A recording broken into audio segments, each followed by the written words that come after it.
बऱ्याच दिवसानंतर आपल्याशी संवाद साधतोय. थोडे दिवस माझी तब्येत बरी होती, दिल्लीला होतो 2-3 महिने. गेल्या आठवड्यातच आलोय महाराष्ट्रात. आणि मग पहिल्यांदा कराडला मी यशवंतराव मोहिते कृष्णा सहकारी कारखान्याच्या निवडणुकीबद्दल कार्यकर्त्यांची बैठक 3-4 दिवसांपूर्वी घेतली. कार्यकर्त्यांची मतं घेतली, काय केलं पाहिजे. ते एकमतानं काही मतं व्यक्त झाली, एकमतानं. त्यानंतर मला ते तुम्हाला सांगायचं होतं, पण मला वेळ मिळाला नाही. माझे कार्यक्रम मुंबईला होते, पण ताबडतोब जावं लागेल म्हणून मी आत्ताही काल रात्री आल्यावर लगेच संधी घेतलेली आहे. राजेश सावरकर, आम्ही आमच्या सर्व मित्रमंडळींनी, आमच्या काँग्रेस पक्षाच्या सर्व पदाधिकारी कार्यकर्त्यांनी विचारपूर्वक निर्णय घेतलेला आहे. या निवडणुकीमध्ये यशवंतराव मोहिते कृष्णा सहकारी कारखान्याच्या पंचवार्षिक निवडणुकीमध्ये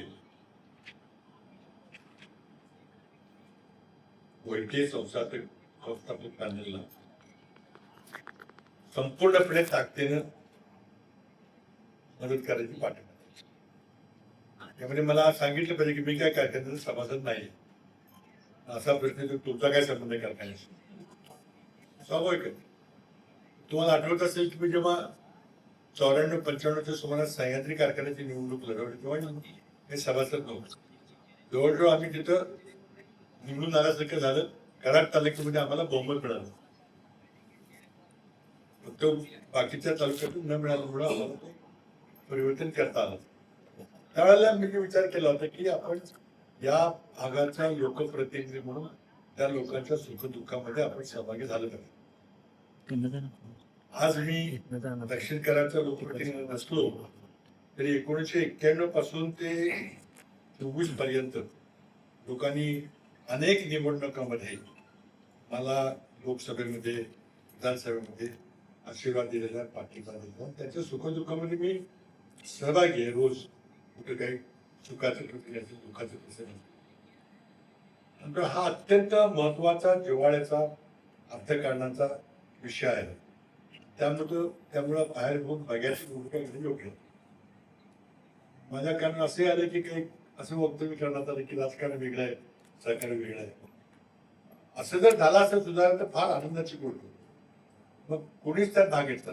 पूर्वी एक असा काळ होता की एक जण सहकार चालवायचा, एकाने लोकप्रतिनिधित्व करायचं आणि एकमेकाला मदत करायची. पण नंतर काही काळानंतर स्वतःच मलाच मदत पाहिजे म्हणून सगळे सहकार कारखानदार तिथं उतरले. आता परिस्थिती अशी झाली आहे की तुमच्याकडं साखर कारखाना, मेडिकल कॉलेज, दूध संस्था, सहकारी बँक नसेल तर तुम्हाला आमदारकीच्या निवडणुकीचा विचार पण करता येतो. किंवा पक्षांतर करून जर काही खोकी मिळवली असतील तर मग गोष्ट वेगळी आहे. पण नाहीतर सामान्य माणसाला घडग्यांच्या स्वतःची ताकद असल्याशिवाय करता येईल. राजकारण बदललं. आज सकाळची बातमी तुम्ही ऐकलं असेल, पुन्हा फटाफट झाल्या. त्यामुळे तर लोकशाहीचं काय होणार चिंता आहे. त्यामुळे या कारखान्याचा दुरुपयोग जर विरोधी पक्ष संपवण्याकरता बेकायदेशीर पद्धतीने निवडणूक जिंकण्याकरता होत असेल तर काँग्रेसचे कार्यकर्ते म्हणून आम्हाला त्याच्याबद्दल दखल घ्यावी लागेल. ही त्याची भूमिका आहे. तुम्ही आता मागच्या निवडणुका बघितलेल्या, कशी ताकद वापरली जाते, काय केलं जाते. विचाराचं राजकारण पण राहिलेलं, नुसतं अर्थकारणाचं राहिलेलं. ज्या अर्थकारणातून हे असं राजकारण चालते त्या अर्थकारणाला कुठेतरी साफ घालण्याची गरज आहे. तर त्या अर्थकारण